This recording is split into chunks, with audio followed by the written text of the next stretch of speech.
In the last video, I showed how to create a differential drive car. These were the dimensions of the car, and we pretty much put the car on a slope and made the car move. In this video, I'll show you how to write a script to make the car move by controlling the speeds of the two wheels. In order to write a script, what we need to do is we need to right click on the objects, let's say the chassis, associate a child script with it, click on non-threaded, and then Python. When you do that on chassis, magically a notepad appears, and if you double click the notepad, you'll see something like this appear. This is basically an empty script. It has a few functions. The first function in it is called once in the beginning.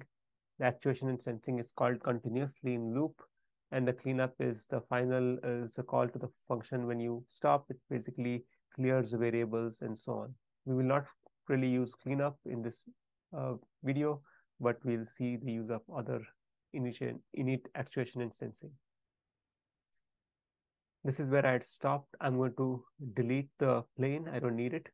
I'm going to move the car down. So I select chassis, go to move, and move this to, since the radius of the wheel is 0.1, I put it at 0.1 from the count. Now, when you have this, you can add a script, as I said, by going to right click on chassis, saying add, associate child script, non-threaded Python. And so if you double click, you will see the set of empty functions I showed earlier. And the first step is to say run. And when you say run, you see that the car doesn't move and it says here simulation started. Now, when you do this first time in CoppeliaSim, that is, you add a script and you run this, there's a chance that it will not say simulation started, but will throw a bunch of errors.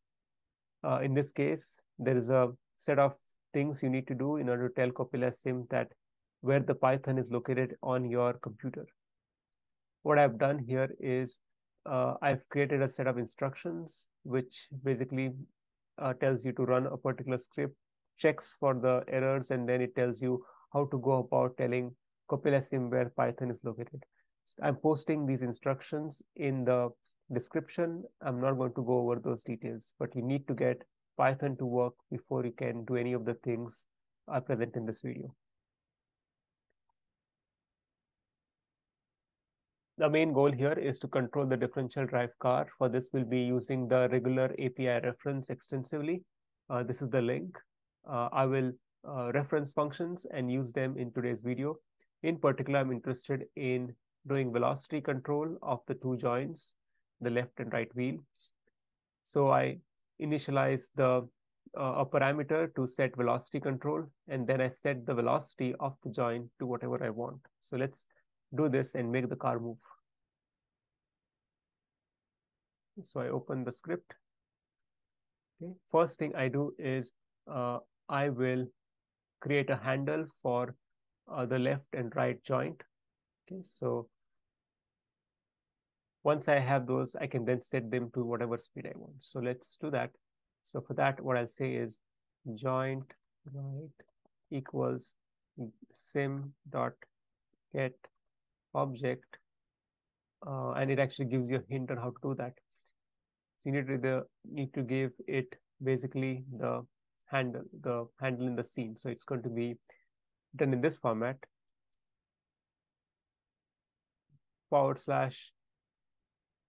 joint right. Okay, note that I wrote it down exactly as it is in the scene with the J capital. If you don't do that, it'll throw up an error. The item on the left, joint right, is a name you give it, and you can give whatever name you want. I'll do the same thing for the left joint. Could be left joint left. Okay, now that I've done that, let's see how to set the speed. So I am going to reference the CoppeliaSim regular API. So this is the regular API for CoppeliaSim, which I'm going to use. So I'm interested in object int 32 param. So I need to, the two things can get or set. In this case, I'm going to set the object 32 param. So this is the syntax. Okay, let's copy this. I need it right here.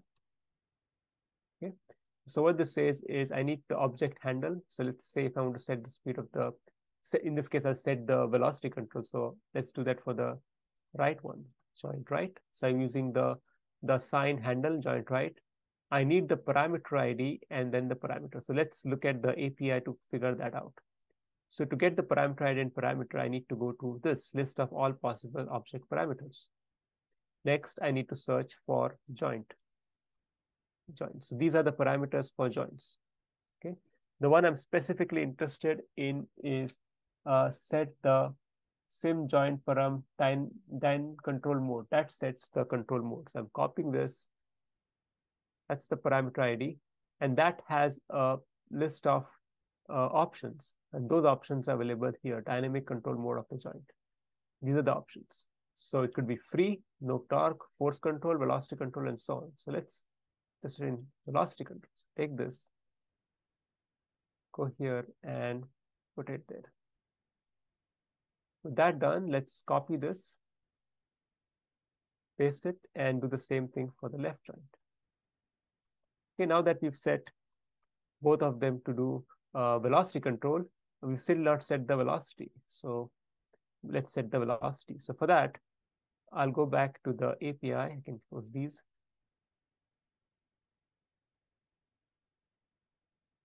Go to the main page and look for joint.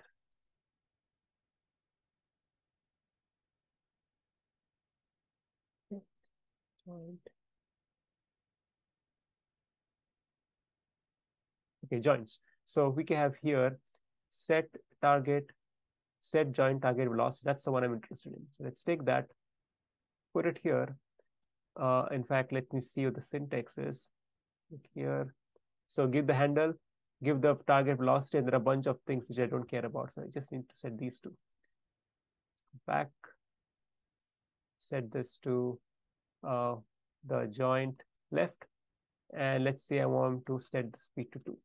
Similarly, set joint target velocity joint right 2. Okay, now I've set the velocity mode, set the speed. If everything is fine, you should see this car move. It's moving. Okay, so it's set to 2 and 2, but it's not quite moving straight, and that's because of probably the friction. Okay, we have that.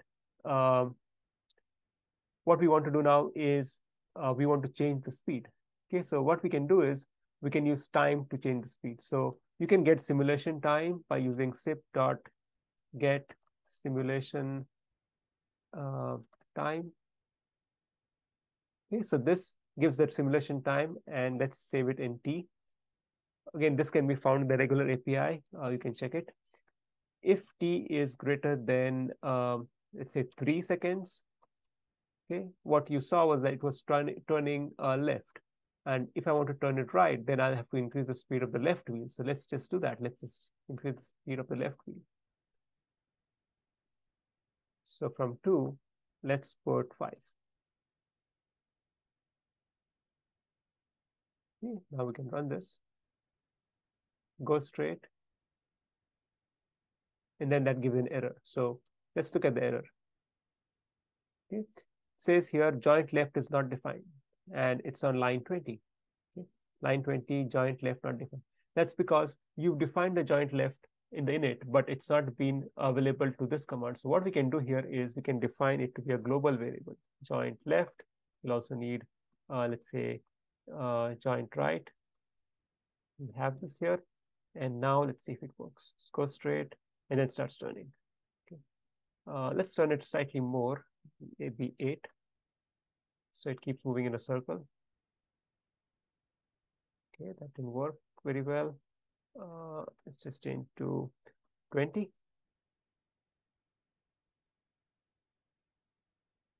Okay.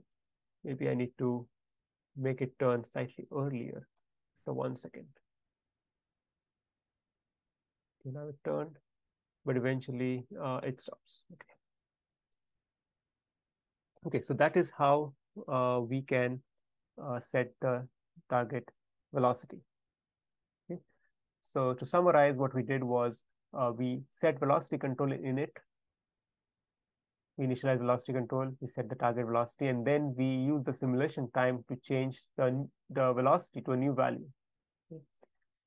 Now we'll do some other post-processing things, which I think are interesting. We'll get the position and orientation of the chassis. Okay. We would like to trace the position of a point on the chassis. Okay, so this point. In fact, what I'll do is I'll actually show you how to get the position of this point instead of getting the chassis. That would be better because if eventually I want to do something with that point. I'll get the orientation of the chassis, and then I'll show you how to track or trace the curve uh, put out by this red dot. Okay, so that will be done using draw object and draw object item. Finally, we'll graph the position, x, y position of this point. And so let's see how to do all those things next.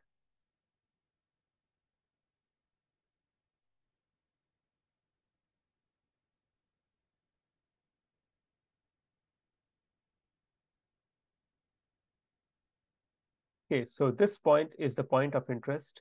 Uh, I need to get that a handle for that. So I'll say point equals sim dot get object, and I think it's called point with a capital P. Okay. I will also try to get the orientation of the chassis. So let me have a handle for that. Sim dot get object chassis. Okay. Now to get the position, again, go back to the API. You can just search for position. This is for joint. So this is what I'm looking for, the scene object. So there is get object position, and that's the one I'm interested in. So for get object position, I need to pass the object handle. So that would be, in this case, that point, and then relative to what object handle. So relative is with respect to what frame. If you want this to with the world frame, then you need to put -1. And other things are mentioned here, the instructions here. So let me get the position of that point. I would like to access that position every time in this actuation loop. So I'll make a global variable point global chassis, and let's get the position. So get sim dot get object position. I need to pass the handle, so that would be point, and then I need the relative to what? So relative to what? So -1, and that will be point position. Okay, so if I want to plot that, or rather, sorry, display it, so I'll say print x equals plus str point position 0 plus y equals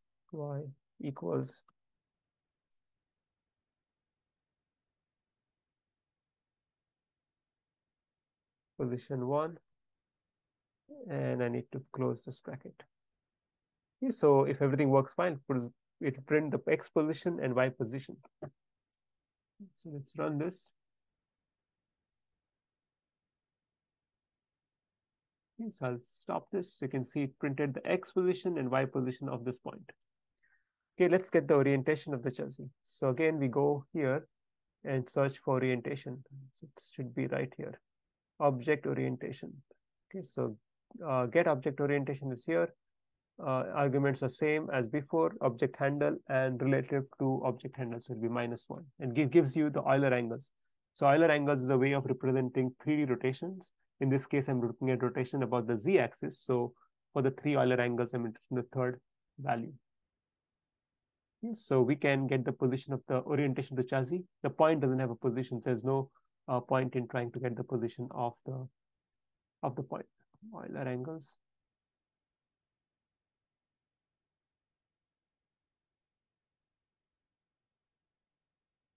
So Euler angle, sim get object orientation, object handle, that will be chassis. relative to angle -1. And now I'm going to print only the third or the Z1 angle equals plus str Euler angles 2, and that's it. So let's run this. So I'll stop. So you see it's printing the angle. That's how you get the angle. Next thing I'm going to do is I'm going to try to make this red dot track the position of the red dot. Okay, so as it moves, it should basically plot how the red dot is moving. Okay, so for that, what I'm going to do is I'm going to use something called add drawing objects. Okay, so you can look at it in the regular API, but to save time, I just have it ready. This is how it looks. Okay. Add drawing objects. It's a line strip. It basically specifies the color here. And the other arguments I'll let you explore yourself. Okay, so this is a handle, and I'll need the handle later on. So I'll just say global point trace. Okay, so that is initializing the object. Now what I need to do is assign the object to something. So what I'll do is I will go in back in app here, and I'll say sim.add drawing object item. This is how you set it in the scene. Point trace is the handle. Point position, which I already set, is what it's going to trace. So now let's run this. You can see that it's actually producing the curve produced by the red dot. Okay. Now, a final thing we'll do before we stop is to graph the XY position. So this car is moving in the XY plane. So when we want to graph, not as a function of time, but as a function of Y as a function of X. So for that, the first step is to create a graph.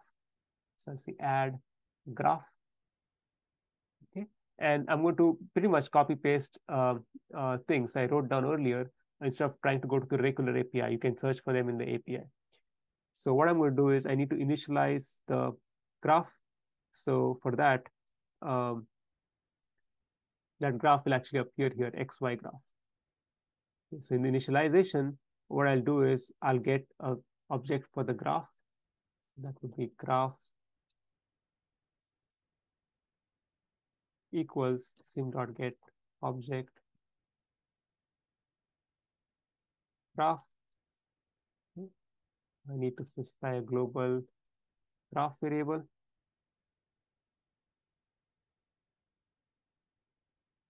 Next, what I'm going to do is I'm going to add a graph stream. Okay, so this is again initialization. So graph X, graph Y, add a graph stream. This is basically going to store the X value of the point, and the other one is going to save the Y value. So these are handles. So I'll put them here, graph X. Okay. Now comes the time when I actually put them in the plot. So that has to happen in the actuation, which is called every single time. So this is how you would do this. Again, you can go to the regular API and check out the syntax and synopsis of this code. I set graph stream value. Graph, this is the object handle. Graph X is what I initialized here. It basically will display the X position, and then same for Y. So let's see what this code does. Run it. Go to the XY. Okay, doesn't look like it's working. Seems like I forgot to add something. I need to specify one more thing before it can come, which is basically this command, add graph. This step basically adds graph X and graph Y to this graph. Okay, and the syntax basically, I have a red color, line width is 2. This is X by X. Initialization value 0, 0. Graph X, graph Y is a stream value, which is these two. And there are going to be two plots. So let's now run this and see what happens. You see that this produces the XY plot here. Okay. I'll stop. So to summarize what we did in the last part is we figured out the position of the point. We figured out orientation of the chassis. We also traced the point, the red dot using draw object and draw object item. And then we graph the XY position of this red dot using add graph stream value.